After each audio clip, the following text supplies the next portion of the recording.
시청자 여러분 안녕하십니까. 잘생긴 네 남자의 화끈한 토론이 펼쳐지는 이 주식 사신기 진행을 맡은 홀짝 박사 김우석입니다. 자, 오늘 이 시간에는 한 주간에 있었던 가장 큰 이슈 가운데 우리 시청자 여러분들께서 궁금해할 만한 주제를 가지고 우리 오늘 세 분의 주식시장의 달인을 모시고 함께 토론을 열띤 토론 한번 열어보도록 하겠습니다. 자, 나와주셔서 감사합니다. 안녕하세요. 안녕하세요. 안녕하세요. 아유, 죄송합니다. 제가 이 한만식 대표님을 손자병법 투자연구소다 보니까 손만식 대표로 부르고 말았는데요. 자, 앞에 제가 타이틀을 오늘 좀 붙여드렸는데 이제 마음에 좀 드십니까? 그다지 마음에 안 들고 있습니다. 요즘 ELW 부분은 네. 워낙 이제 뭐 파생 상품이고 우리 리스크가 크기 때문에 앞에 뭐 ELW 대다 뭐 이런 식으로 붙는 거는 그다지 뭐 원하지 않습니다. 그래도 제가 알기로는 지난 2007년 서브프라임 때 그 ELW 아마 수익률 게임에서 3개월 7,800%죠? 근데 그거는 뭐 운이고요. 뭐 그때 네. 당시 상황이고 지금 뭐 ELW 시장에서 그런 수익 나오기가 굉장히 힘들죠. 굉장히 겸손해지셨습니다. 아닙니다. 위험고지를 해야 일주일 됩니다. 만에 봤는데 갑자기 다른 사람을 보는 듯한 기분이. 자, 그럼 본격적으로 또 오늘 토론의 장을 열어보겠습니다. 참조적으로 지금 이 시간은 우리 한국경제TV 사이트에 들어오셔서요. 이 실시간 우리 현재 방송 진행하신 분들과 함께 채팅을 실시간으로 함께 참여하실 수가 있습니다. 그리고 오늘 마지막 토론 주제 할 때는 우리 세 분의 달인께서 또 다음 주 유망주, 단기 유망주도 각각 한 종목씩만 찍어서 제시할 예정이니까 방송 시청하시는 분들 기대하셔도 좋을 것 같습니다. 자, 그럼 첫 번째 토론 주제부터 열어보겠습니다.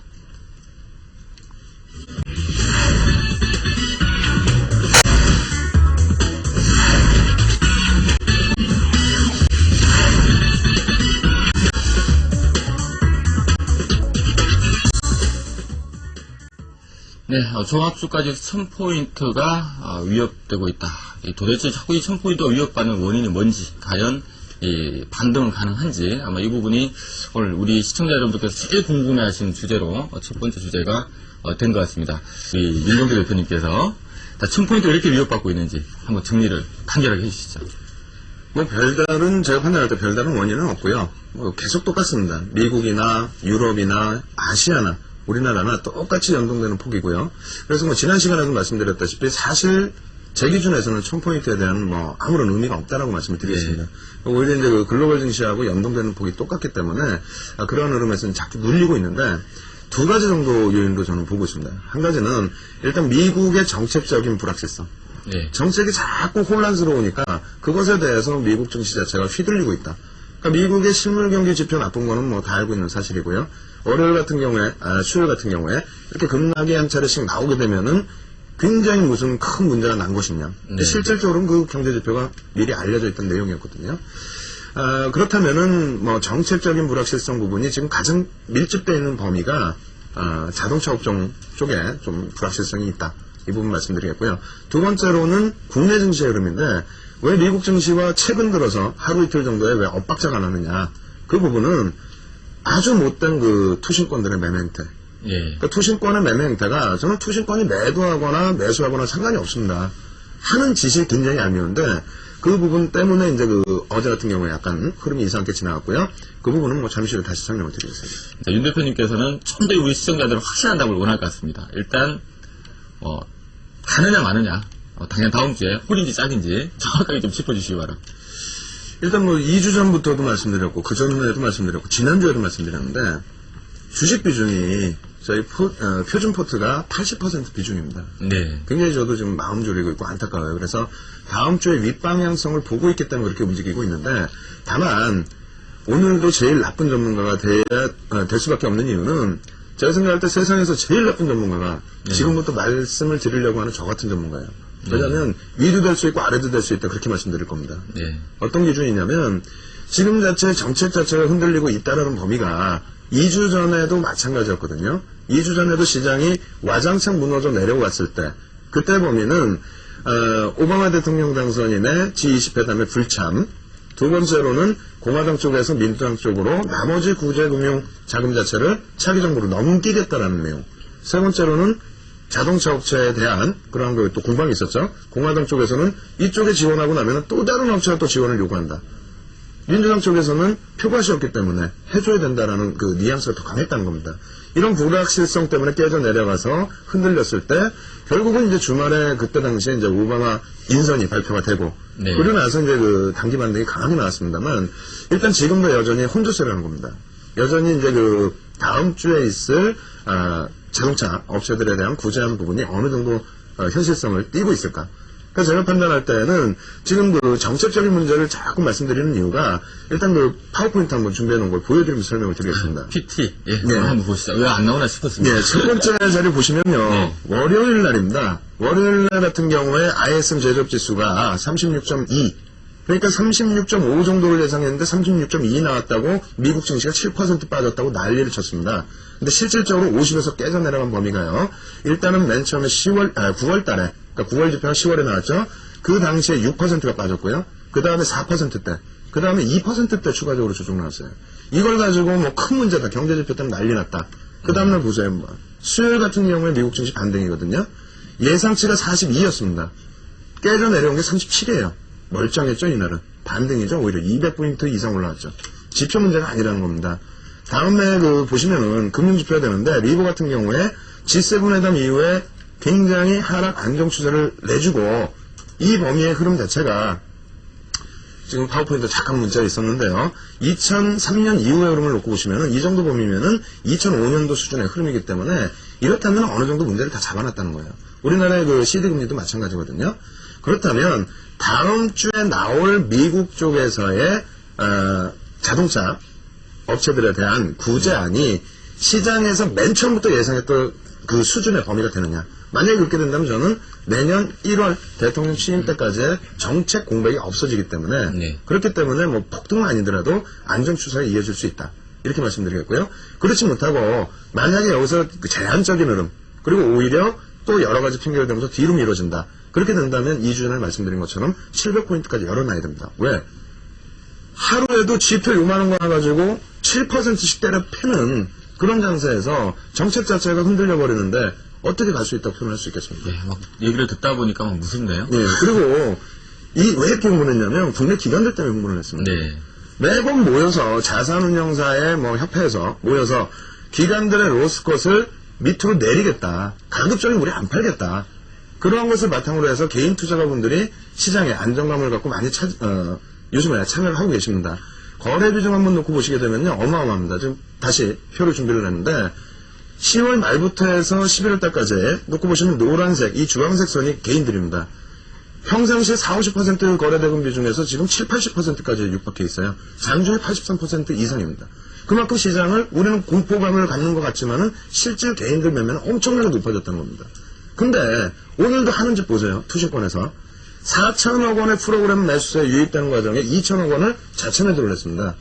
개인들은 환매가 별로 없습니다. 네. 그 부분에 대해서 다른 기관들이죠. 뭐 증권이나 연기금 쪽 기존에 들어왔던 거치식 부분의 환매 그것에 대해서 환매금을 떼주고 있는데 표면적으로 말을 하지 말든가 로스코는 낮추겠다 아니면 매도를 안 하겠다 말을 하지 말든가요. 말 다 해놓고 왜 패냐 이거죠. 그렇기 때문에 어제 같은 경우에 이러한 범위에서 문제가 발생된 거고 거기에 이제 삼성그룹주들이 묶여버린 거죠. 우리나라 삼성그룹주들 시가총액 비중이 20%가 넘었었습니다. 네. 그런 쪽을 주간 내내 두들겨 팼죠. 투신권에서. 핑계는 외국인이 때리기 전에 먼저 빠지겠다. 그러면서 왜 개인들한테는 자꾸 사라 그럽니까? 네. 오늘 우리 윤전도 대표님께서 기관들한테 섭섭한데. 기관들한테 섭섭한 게 아니라 네. 말실수를 한다는 거죠, 기관들이. 네. 그렇게 함으로써 개인들이 안정적인 장세로 보고 거래대금 비중을 보세요. 말이 됩니까? 네. 평상시 40-50% 비중에서 70% 이상의 비중을 갖고 한다는 거는 이거는 정책적으로도 문제가 저는 있다고 봅니다. 자, 계속해서 또 두 번째 토론 주제 열어보도록 하겠습니다.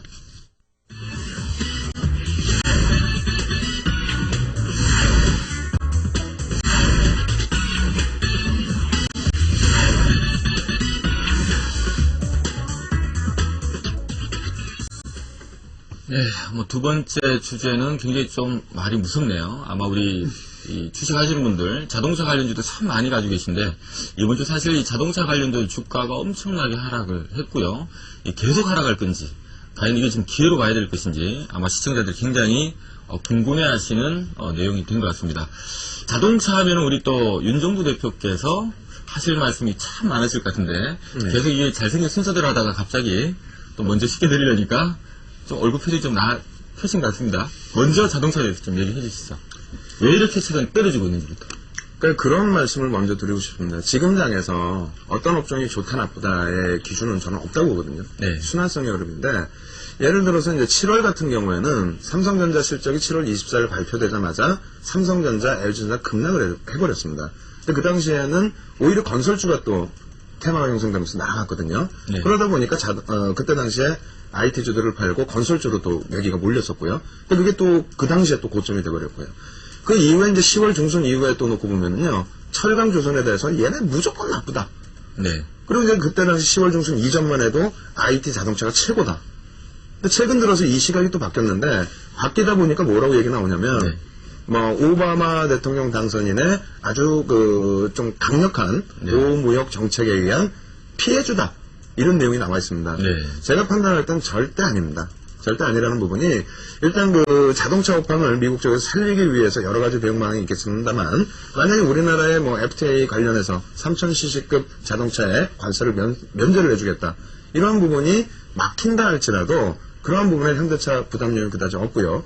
그리고 두 번째로는 만약에 미국 차가 우리나라에 수입돼서 판매가 된다 할지라도 점유율 부분이 높아질 가능성은 적다라는 겁니다. 일단 점유율 부분만 먼저 말씀드린다면은 자동차 업체, 미국의 이제 빅3가 굉장히 요즘 힘들기 때문에 우리나라의 판매량이 적은 부분, 그리고 거기에 또 AS만이 적은 부분, 거기에 이제 그 인식적인 자체가 좀 그 연비가 안 좋다는 부분, 네. 이런 부분 때문에 좀 인기가 없기 때문에 사실상 그것은 기업 자체가 다시 살아나지 않는 한 판매가 늘어날 가능성은 좀 적어 보인다. 이렇게 말씀드리겠고요. 해외적인 요인 부분은 잠시 후에 다시 말씀드리겠습니다. 네, 일단 뭐 자동차 지금 일단 윤 대표님께서는 뉘앙스 자체가 일단 이거 뭐 그렇게 위험하진 않다. 오히려 굉장히 좋다는 뉘앙스. 기회로 지금 네. 봐야 된다라는 의견을 좀 주시고 계신 것 같습니다. 자, 그럼 역시 자동차는 우리 자동차의 대가 윤정도 대표님께서 머리가 크다는 얘기 아니고요. 윤대현 대표님께서 또 채팅방 난리 납니다 지금. 자, 윤정도 대표님께서 과연 가지고 계신 분들, 지금 현대차든 기아차든 현대모비스든 이 가지고 계시거나 내가 지금 좀 사고 싶은데 하고 생각하시는 분들 과연 어떻게 대응하는 게 좋을지 명확하게 방향을 좀 잡아주시기 바랍니다. 지난주에도 이런 말씀을 드렸었어요. 은행주들, 분명히 지난주에 뭐 하나금융지주부터 해서 30% 이상의 비중을 갖고 있습니다. 네. 근데 이제 그 시장에서 놓고 볼 때 주도주의 역할론 부분은 저는 이제 제 기준에서는 시장이 진짜 1300포인트, 지금 아직까지 개파락 나온 부분에 갭을 못 메꿨거든요. 1300포인트까지 올라온다면 저는 그때 가서 이제 주도주가 어디가 되겠다. 그거를 이제 놓고 보는 범위가 사실 자동차, IT, 그 다음에 금융을 좀 놓고 보고 있습니다. 근데 지금은 말 그대로 순환성입니다. 우리가 지난 2주 전만 해도 은행주 난리 났다, 끝났다, 큰일 났다. 네. 근데 지난주에 뭐 급등 나왔죠. 이번 주까지 연동이 되다 보니까 은행주들이 무려 바닥 대비해서 40에서 60% 올랐어요. 이것이 그럼 은행주가 지금 좋으냐? 또 그렇지도 않다라는 거죠. 자동차도 마찬가지입니다. 지금 기준에서는 제가 주도주로서의 말씀을 드리는 건 아니고요. 다만 이제 낙폭이 좀 심화되어 있다. 어느 부분에서 심화되어 있냐면 내수에 대한 말씀 드렸지만은 대외적인 부분. 야, 이거 오바마 대통령 당선인이 우리나라 막 자동차 현대자동차그룹 죽이려고 하는 거 아니냐. 네. 제가 볼 땐 그렇지 않습니다. 정확한 요인은 일단 그 빅3에 대한 지원 방안 자체가 일단 공화당 쪽에서 말하는 것처럼 이쪽 지원했을 때 다른 제조업체가 또 지원해달라면 굉장히 문제가 되죠. 네. 그 범위에서 하나 힌트를 드리면은요. 빅3 문제 불거졌을 때 가장 먼저 불거진 부분이 야, 현대차 크라이슬러 인수한대더라. 최근에 또 불거진 부분은 야, 현대차 볼보 인수한대더라. 무슨 내용이냐면 우리가 금융불안 터졌을 때 CT라든가 메릴린치 쪽으로 정부 자금부터 해서 우리 자금까지도 일정 부분을 계속 지분을 우선주가 됐건 본주가 됐건 인수하는 쪽에 기준을 잡았거든요. 자동차 산업에 대해서 우리나라뿐만 아니라 일본 쪽에도 일정 부분의 압력이 있다. 그 압력은 관세나 이런 부분의 문제가 아니고 지분을 일정 부분 참여해라. 인수에 관한 문제도 아닐 것 같습니다. 그 범위에서 불확실성이 일정 부분 부각이 됐는데 현대차 그룹의 현금성 자산은 월등히 높습니다. 그렇기 때문에 이런 범위로 놓고 본다면은 일단 그 미국 쪽의 빅3의 문제 그것 때문에 눌려진 범위는 절대 악재 요인이 될 수 없다. 그리고 펀더멘털 측면에서 똑같이 자동차와 IT와 은행을 좋아한다라고 했을 때 펀더멘털적인 부분은 자동차만큼 좋은 건 일단 없습니다. 그래서 현대모비스도 이제 뭐 합격 문제 때문에 말도 많고 많이 밀렸습니다만 제가 판단할 때는 합병이 안 될 가능성은 좀 적지 않겠느냐. 그 부분은 이제 대외 신인도 문제 때문에 그런데요. 이 범위에서 이제 모비스 같은 경우에 최대 폭의 반등은 7만원 선까지 놓고 보고 있습니다만 그 앞전의 흐름이 나온다면 지수 대비해서 강하기 때문에 일정 부분은 차익 실현. 그리고 기아차 같은 경우에도 단기적인 그 악재 요인 때문에 많이 밀렸는데 뭐 긍정적으로 보고 있고요. 현대차는 나중에 돼서 제가 맨 뒷부분에 다시 한 번 더 말씀드리겠습니다. 네, 사실 뭐 현대차가 연초만 하더라도 9만원대였는데 지금 3만원대까지 이제 추락을 해 있는 상황이라서 아마 자동차 보유하고 계신 분들 좀 걱정이 많으실 건데요. 이 자동차 부분은 오히려 좀 세 분 전문가님들 모두 일단 추가 하락은 제한될 것 같다. 뭐 결국 지금 접근하기엔 중기적으로 다 괜찮다는 얘기이신 것 같고요. 단기적으로 낙폭이 너무 과다한 상황이기 때문에 좀 괜찮지 않을까라는 의견도 함께 주신 것 같습니다. 자, 우리 채팅방에 참여하고 계신 시청자 여러분들은 또 어떻게 생각을 하는지 이제 좀 투표 결과 살펴볼 수 있도록 하겠습니다. 네, 끝없는 추락 자동차주 이대로 죽는가라는 부분에 대해서 이번엔 압도적이네요. 충분히 반등 가능하다라는 의견을 대부분 주신 것 같습니다. 제발 자동차 관련주도 좀 많이 올랐으면 하는 바람을 가져보고요. 자, 그럼 계속해서 오늘의 이 마지막 주제, 또 오늘 이 마지막 시간에는 종목도 하나씩 전문가님께서 가지고 오셨는데, 자, 마지막 토론 주제 열어보도록 하겠습니다.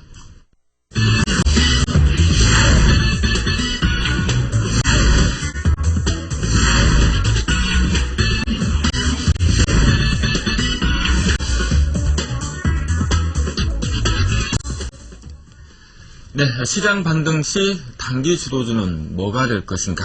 역시 우리 시청자분들 제일 궁금한 부분이죠. 자, 우리 윤 대표님은 직접적으로 성공을 하는 우리 시청자분들을 위해서 하나 탁 찍어주시죠. 네, 알겠습니다. 근데 이제 뭐 종목도 중요하고요. 짧게 말씀드린다면은 무조건 수면성으로 말씀드렸기 때문에 이번엔 수면성입니다. 조선철강 손가락질 할 때 거기가 바닥이었고요. 그 다음이 자동차입니다. 네. 그리고 지금 가장 힘든 게 삼성그룹주들 이번 주 내내 두들겨 팼어요. 투신권 물량 거의 다 끝났습니다. 그렇다면 삼성그룹주들을 비롯해서 IT가 반등 탄력은 나와줄 수 있다. 네. 여기에 이제 그 은행주들처럼 탄력적인 반등이 나올 수 있는 범위는 자동차로 보고 있는데요. 파워포인트 빨리빨리 넘기면서 보도록 하겠습니다. 네. 굉장히 좀 내용은 많은데 먼저 놓고 보시게 되면은 현대차의 국가별 생산 추이입니다. 무슨 얘기냐면요. 우리나라 생산 라인에서 생산하는 비중이 2007년도에 59.5인데요. 2008년 기준에서는 해외 생산이 한 45% 이상으로 확대되어 있는 상황입니다. 다시 얘기해서 미국 쪽에 대한 부분인데 북미 쪽 부분에 있어서 8년도에 1월달부터 해서 9월달까지 누적 수급이 누적 그 생산 라인 부분이 우리나라에서 수출된 물량이 20만 7천 대였어요. 근데 만약에 관세 문제가 된다. 그럼 미국 쪽에서 생산 라인 그대로 가동시키면 됩니다. 19만 5천 대 생산을 했거든요. 근데 엘라베마에서 지금 자동차 공장을 일시적으로 좀 멈춰두고 있다는 거. 그 부분은 수출을 조금 줄이고 관세 문제가 생긴다면 수출을 조금 줄이고 이 범위에서 그대로 유지해 나갈 수 있다. 이건 뭐냐면요. 미국 시장에서의 현대차 점유율입니다. 3.1인데 사상 처음입니다. 중소형차가 나가고 있고 제네시스가 월별 1000대 이상 팔리고 있기 때문입니다. 기아차랑 합치면 5% 이상이거든요. 역시 사상 최대치입니다. 그 다음 범위가 뭐냐면요. 총 매출 원가 비중인데 2006년도에 82%였어요. 지금 올해 기준에 9월달까지 해서 78.8이다. 이건 뭐냐면 영업 마진이 증가한다는 부분입니다. 왜? 해외에서 생산을 하면서의 기준이 됩니다. 그리고 수급입니다. 수급. 2007년 이후에 현대차 부분 개인들에게 넘겨준 수급 없습니다. 기관들 매집돼 있는 상태입니다. 그러면 10월 15일까지 차트 한번 보시면은요, 참 우습죠? 7만원까지 놓여져 있을 때는 서로 박수치면서 자동차가 최고다. 지금 깨져 내려와서 3만원대 내려오니까 어제 오늘 일부 반등 나오니까 그나마 좀 낫다고 하는 거죠. 여전히 손가락질. 다만 제가 볼 때는 초록 색깔 선이 1100에 놓여져 있을 때 주가선입니다. 그렇게 된다면 시장이 만약 1100까지 올라오는 기준이라면 최소 범위는 48,000원 이상 놓고 말씀을 드리도록 하겠습니다. 윤 대표님.